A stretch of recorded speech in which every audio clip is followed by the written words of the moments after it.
Boa tarde aos alunos do nono ano. Vamos iniciar nossa videoaula.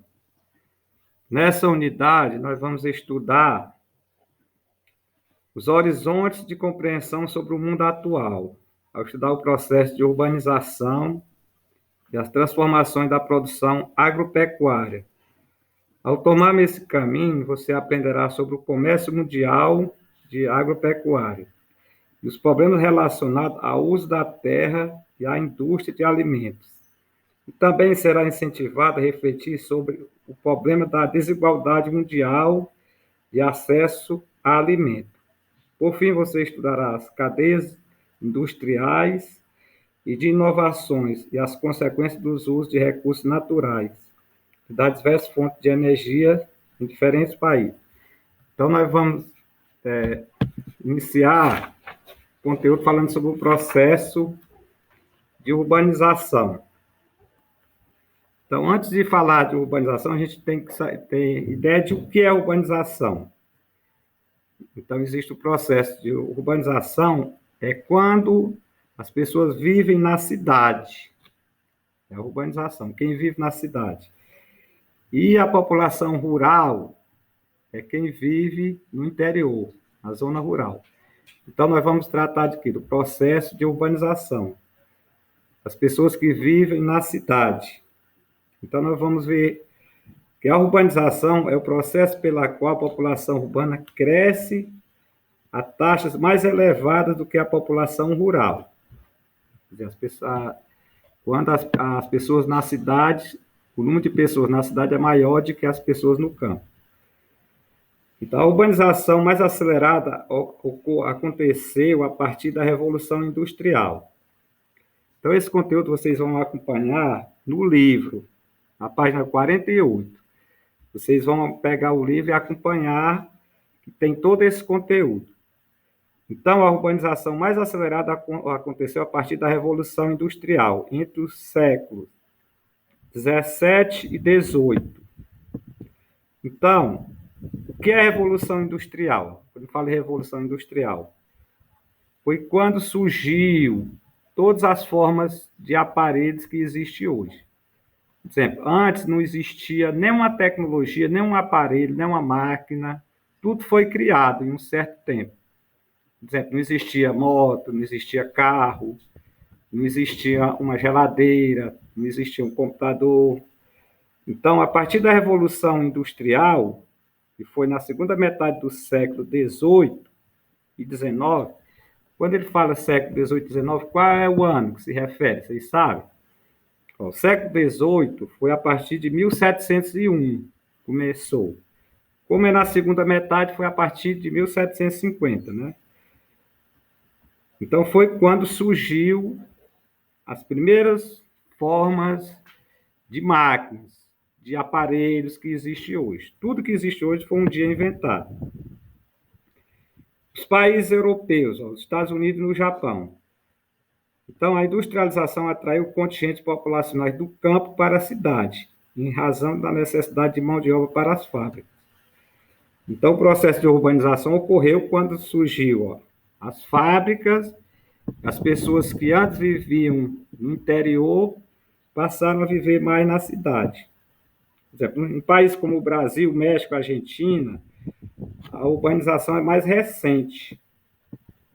Quer dizer, ela só ocorreu a partir de 1950, com o crescimento da atividade industrial.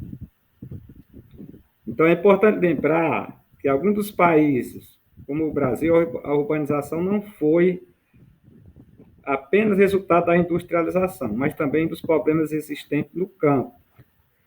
Então, as pessoas tinham muita dificuldade para viver no campo. Não tinha água, não tinha energia, não tinha transporte. Então, as pessoas, houve a necessidade de mudar, né, para a cidade. Então, nós vamos ver o crescimento da população urbana. Como ocorreu o crescimento da população urbana? Então, vocês têm um gráfico aí, mostrando o mundo, né? Está indicando aí um globo. Então, o crescimento da população urbana. Até o início do século XIX, a população urbana mundial não havia atingido 7%. Você vê como as pessoas viviam mais no interior.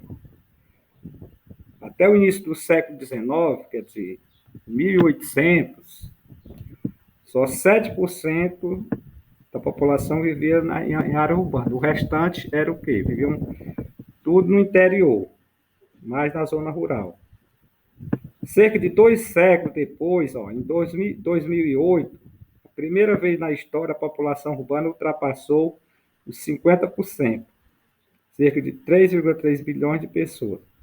Então, já agora, atualmente, já ultrapassou a população das pessoas que vivem na cidade, ultrapassou as que vivem no campo, no interior, né? Segundo a ONU, 30% da população urbana mundial vive em condições de pobreza.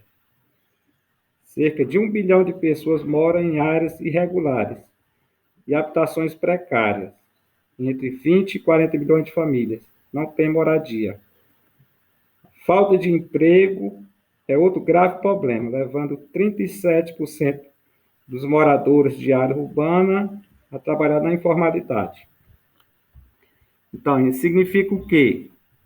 Que a vida na cidade não é tão fácil como se imagina. Existem muitos problemas, muitas dificuldades. A questão de moradia, as pessoas não têm casas grandes, moram em cômodos, em favelas, em áreas que não têm saneamento básico. Hoje em dia ocorre muito desemprego, muita violência. Então, as pessoas estão, em muitos casos, estão fazendo o inverso, né? Em vez de vindo embora, a gente se nota atualmente, muitas pessoas estão saindo da cidade e indo para o campo. Os problemas associados à urbanização são mais graves nas megacidades, quer dizer, nas cidades grandes. Quando ele fala megacidades, são cidades com mais de 1 milhão de habitantes. Temos exemplo, Nova York, Tóquio, São Paulo, são exemplos de megacidades, né? Os principais problemas graves são o desemprego, já falei, a violência, carência de transporte, a poluição, saneamento básico. Então, são vários problemas associados às pessoas que vivem na cidade. Agora vamos ver outro item. Cidade e hábitos de consumo mundiais, né? Como vimos no percurso 2, modelos de consumo de grandes cidades são difundidos mundialmente, em geral, seguido por grande parte da população. Assim, as empresas transnacionais têm expandido seus negócios e investido muito em propaganda, o que influencia na mundialização de alguns hábitos, na implantação da globalização cultural. Então, significa dizer, cidade e hábitos de consumo mundiais, quer dizer, que em muitas cidades influencia o restante do mundo, com a questão de consumo. Quando ele fala de consumo, é o quê? É consumir, o que está na moda, né? Então, muitos hábitos que se desenvolvem nessa cidade se espalham para o resto do mundo. Quer dizer, nessas grandes cidades, nas megacidades, elas influenciam os hábitos de consumo, né? Quer dizer, o consumismo, por exemplo, a gente está dizendo, o que está na moda, tal coisa está na moda. Então, é influenciado nessas grandes cidades. Vamos ver outro item, ó. Transformação da produção agropecuária e urbanização. Transformação da produção agropecuária. Quando eu falo agropecuária, significa o quê? Que atividade é essa? Dessa palavra, agropecuária. São duas atividades. Agro, que é o quê? Significa agricultura, que é a produção de alimentos. E pecuária já é a criação de animais. Qualquer criação de animais. Então, a palavra agropecuária significa agricultura e pecuária. Quem planta e quem cria Então, quais foram as transformações que vêm ocorrendo?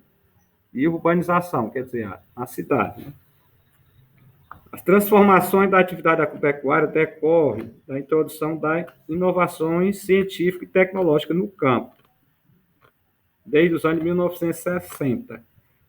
Ajuda a explicar não somente a intensa urbanização após esse período, mas como também o desemprego estrutural no campo. Então, significa o quê? Que nos últimos anos vem ocorrendo transformações. Aqui em nossa região, quais são as transformações que a gente nota na agricultura? Quais são as inovações tecnológicas? São o quê? O uso de tratores, plantadeiras, cultivadores, em tratores, né? Então, cada dia vem ocorrendo transformações. Aqui em nossa região é pouca, as transformações são pequenas. Nos grandes centros, por exemplo, em São Paulo, na região sudeste, na região centro-oeste, a tecnologia é mais avançada. Quase não se usa mais essas técnicas rudimentares. Por exemplo, o que é as técnicas rudimentares? É o uso de enxada, trabalho com cultivador, isso aí é técnica rudimentar. Em animais. Então, a tecnologia moderna é o uso de máquinas na agropecuária. Todo o trabalho é feito com máquinas. Plantio,